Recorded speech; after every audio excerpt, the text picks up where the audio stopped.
তোজস moms কিচেনে আপনাদের সবাইকে স্বাগত। আজকে নিয়ে এসেছি পুঁইশাক কুমড়ো চিংড়ি মাছ দিয়ে।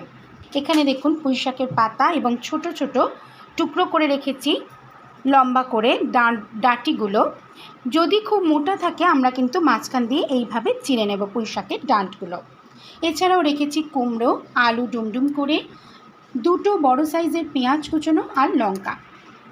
আমরা প্রথমেই দেখুন চিংড়ি মাছটার মধ্যে লবণ আর বেশ কিছুটা পরিমাণ হলুদ গুঁড়ো দিয়ে মাখিয়ে নেব। জলটা কিন্তু খানিকটা গরম হয়ে এসছে। এর মধ্যে পুঁইশাকের যে ডাঁটগুলো সেগুলো দিয়ে দেব।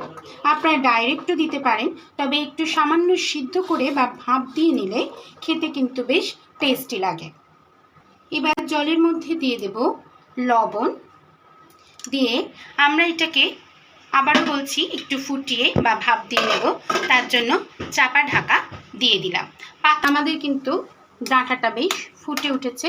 এই অবস্থাতে আমরা কিন্তু জলটা ছেঁকে নিয়ে নুন হলুদ দিয়ে ম্যারিনেট করা চিংড়ি মাছগুলো কিন্তু আমরা ছেড়ে দিচ্ছি।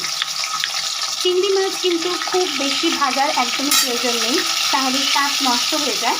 তাই হালকা করে কিন্তু আমরা মাছগুলোকে ভেজে নেব।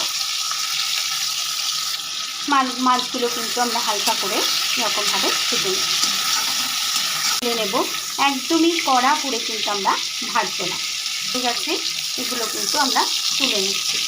তেলের মধ্যে ফোড়ন হিসেবে দিয়ে দিলাম দেখুন 5 ফোড়ন আর দুটো শুকনো লঙ্কা, ডুমো করে কেটে রাখা আলুর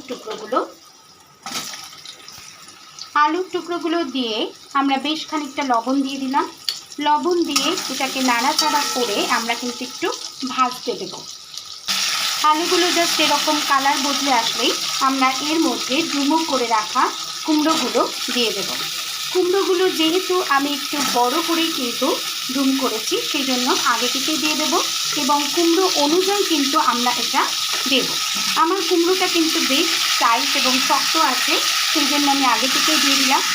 যদি আপনারা মনে করে থাকেন কুমড়ো বেশ জলসা থাকবে, তাহলে কিন্তু কুমড়োটা আগের থেকে ভেজে তুলে নিতে পারেন। দেখুন এর মাঝখানে ফাঁক করে দিয়েছি। আমি এখানে বেশ একটা বড় বাটি কিন্তু পেঁয়াজ কুচিয়ে রেখেছি, সেই পেঁয়াজ কুচোনোটা দিয়ে দিলাম। দেখুন পেঁয়াজটা কিন্তু আমাদের এই একই সাথে ভাজা হয়ে এসছে। ঠিক এই সময় আমরা এখানে দিয়ে দেব 1 টেবিল স্পুন আদা বাটা। আদাটা কিন্তু না বেটে আপনারা খেতেও করে দিতে পারেন। দিয়ে দেব 1 টেবিল স্পুন হলুদ গুঁড়ো, কাশ্মীরি লঙ্কার গুঁড়ো 1 টেবিল স্পুন। আমি এখানে কাশ্মীরি লঙ্কার গুঁড়ো দিচ্ছি, আপনারা চাইলে কিন্তু লাল লঙ্কার গুঁড়ো ইউজ করতে পারেন। খুব বেশি মশলার একদমই প্রয়োজন নেই। আমি এখানে 1 টেবিল স্পুন ধনে গুঁড়ো ইউজ করলাম।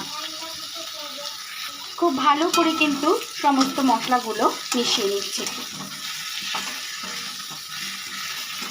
পুঁইশাক কুমড়ো চিংড়ি মাছ দিয়ে নিজস্ব গন্ধই কিন্তু আলাদা এবং এখানে কিন্তু বেশি মশলার একদমই কোনো প্রয়োজন থাকে না।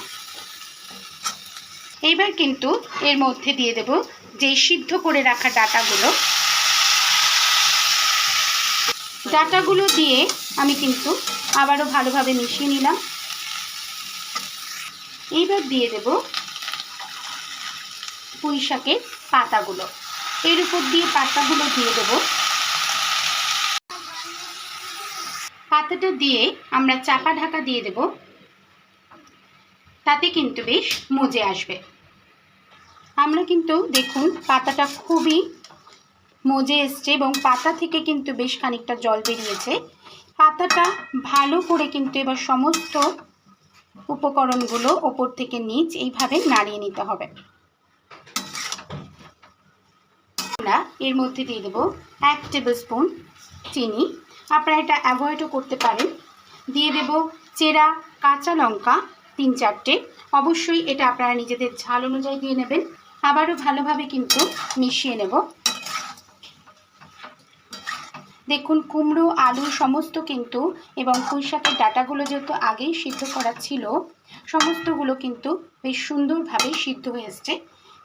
সবশেষে আমরা এখানে খুব সামান্য পরিমাণ জল দিয়ে দেব, যাতে আরও কিছুটা এটা সিদ্ধ হয়ে আসে। দিয়ে চাপা ঢাকা দিয়ে দেবো এবং গ্যাসের ফ্লেমটা হাই করে দেবো। আমাদের কিন্তু তৈরি হয়ে যাবে কুমড়ো পুঁই শাকের চিংড়ি মাছ দিয়ে ঘ্যাট। দেখুন যে জলটা দিয়েছিলাম জলটাও কিন্তু বেশ একদম টেনে এসছে। এই সময় আমরা এখানে যে চিংড়ি মাছ, ভাজা চিংড়ি মাছগুলো কিন্তু দিয়ে দেব। আগে থেকে চিংড়ি মাছ এই কারণেই দিইনি, ওপর থেকে চিংড়ি মাছ দিয়ে দিলে চিংড়ি মাছের কিন্তু খুব সুন্দর টেস্ট এবং গন্ধ আসে, আর চিংড়ি মাছগুলো কিন্তু গলেও যাবে না। গরম ভাতের সাথে কিন্তু এটা খেতে অপূর্ব লাগবে। এমনি পুঁই শাক খেতে কিন্তু ভীষণই টেস্টি, আর তার সাথে যদি চিংড়ি মাছ পড়ে তাহলে কিন্তু আর কথাই নেই। দেখুন একদমই কিন্তু তৈরি হয়ে গেছে চিংড়ি মাছ দিয়ে পুঁই শাক চচ্চড়ি। খেতে কিন্তু অসাধারণ লাগে। আমরা সকলেই এই পুঁই শাক চিংড়ি কিন্তু ভীষণই ভালো খাই, তাই একবার যেইভাবে করলাম একবার বাড়িতে অবশ্যই ট্রাই করে দেখতে পারেন। আশা করি ভালো লাগবে। কেমন লাগলো রেসিপিটা অবশ্যই একবার কমেন্টের মাধ্যমে জানাবেন। ভালো লাগলে লাইক বা শেয়ার করার অনুরোধ রাখলাম। আবার চলে আসবো ভিন্ন ধরনের নানান স্বাদের নতুন নতুন রেসিপি নিয়ে আপনাদের সাথে শেয়ার করতে। সবাই ভালো থাকুন, সুস্থ থাকুন। ধন্যবাদ।